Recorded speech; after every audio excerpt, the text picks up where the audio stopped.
Hi, everyone. My name is Sara Shikhman, and I'm the managing partner of Lengea Law, your go-to partner for med spa, aesthetic, and practice compliance. There's a major alert about RF microneedling, and this video is about what to do about that FDA alert. So if you're offering or considering offering this treatment, you need to know this. This video is for you. First things first.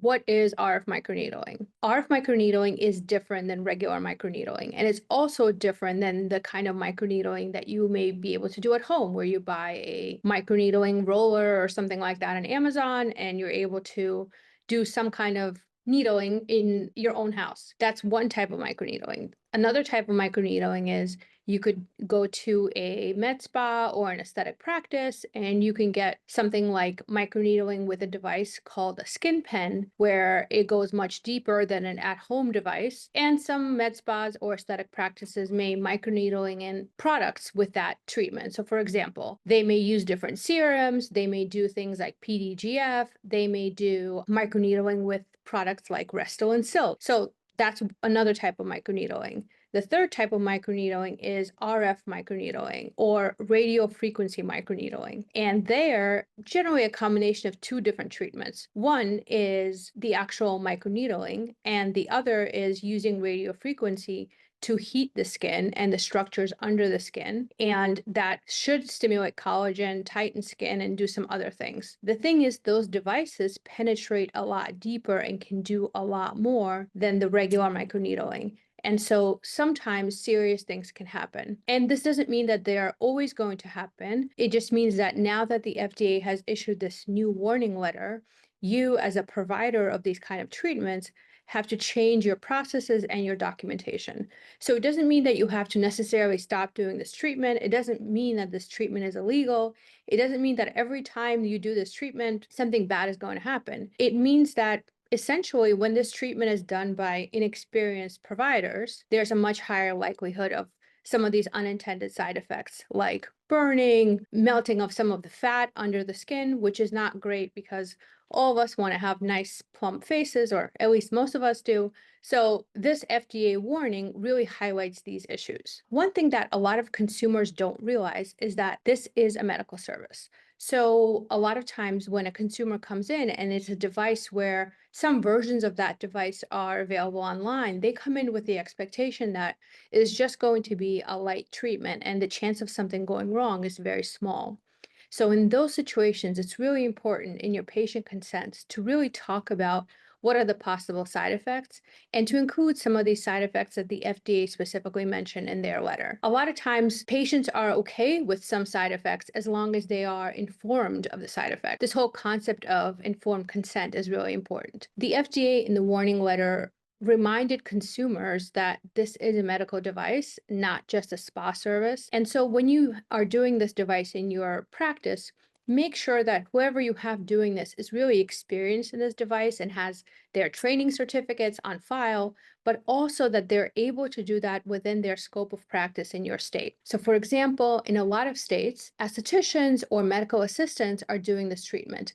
But in a lot of states, they're actually not able to do that legally. So just make sure that in your practice, in your state, that you're doing this fully compliantly, because now there's a lot more attention on this and consumers are much more informed.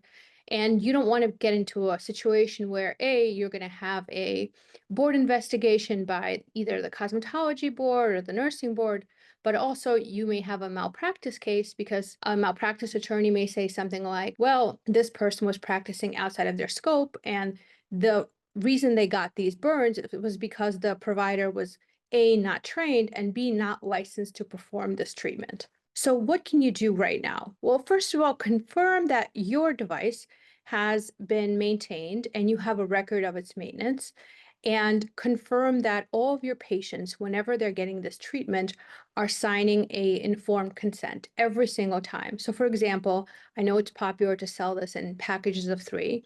Every time somebody comes into your practice and gets this, I would have them sign a new consent, because let's say they had a change in their health history between the first time and the second time they got the treatment, and you didn't have them sign a new consent. It's going to be hard to prove that you knew about this change in their health, you asked them about it, and they consented to it despite it. So, first, make sure you have a legitimate device, right? There's always these devices that are being marketed that are not the FDA approved version of this device. So, make sure you have the FDA approved versions, make sure that you have your maintenance and repair records, that you have your training certificates for your staff, that you have protocols for your staff that they're following. So, for example, this device is contraindicated for certain things. So if somebody has some autoimmune conditions, if somebody has some skin conditions, if someone has skin cancer, for example, they may not be a good candidate for this. It may be contraindicated. So you want to make sure that in your protocols, all of your staff knows what situations are contraindicated and that every time someone's getting assigned consent. And then you also want to contact your insurance company and make sure that this treatment is covered under your policy, and not just the treatment itself, but the specific providers that you have doing this treatment. So it's not enough to say, well, they covered me for RF microneedling, I'm good. Did they cover your provider, Mary, for doing RF microneedling in your practice? And what some insurance companies are doing is they're saying, well, we'll only cover you if you use our approved consent for this treatment. So make sure to check if your policy is one of those or if they will allow you to use a different consent. We have whole packages of consents and protocols for this. So if you're a client of ours, you'll have a copy of it. And if you don't have the most recent one, just ask us. And why did the FDA issue this warning letter all of a sudden? Well, RF microneedling has been getting a lot of attention on social media, and there are entire Facebook groups full of people talking about side effects that they've gotten from RF microneedling. Thousands of people literally talking about this online. And so I'm sure many people have sent in complaints to the FDA. And after the FDA gets a certain number of them, the FDA starts to pay more and more attention. So it's been around for a long time. This is not a new thing. A lot of people in the industry have known about these possible side effects.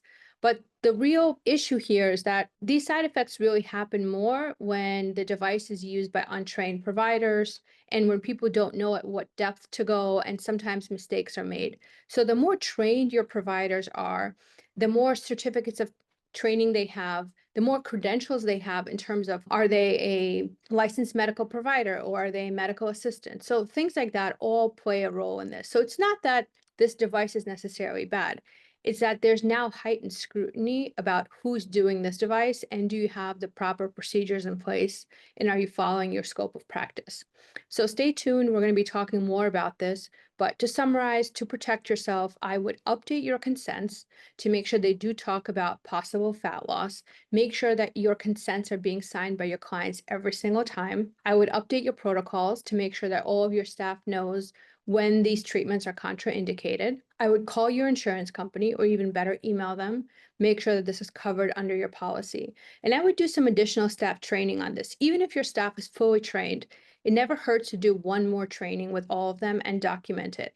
And people ask me all the time, well, what does that mean, document it? You could even send yourself an email and say, today we did a staff training, 2 hours on using Morpheus for RF microneedling. That's going to be better than nothing. Hopefully these quick tips are helpful. If you have any other questions, let me know and subscribe to my channel for more informational videos like this one.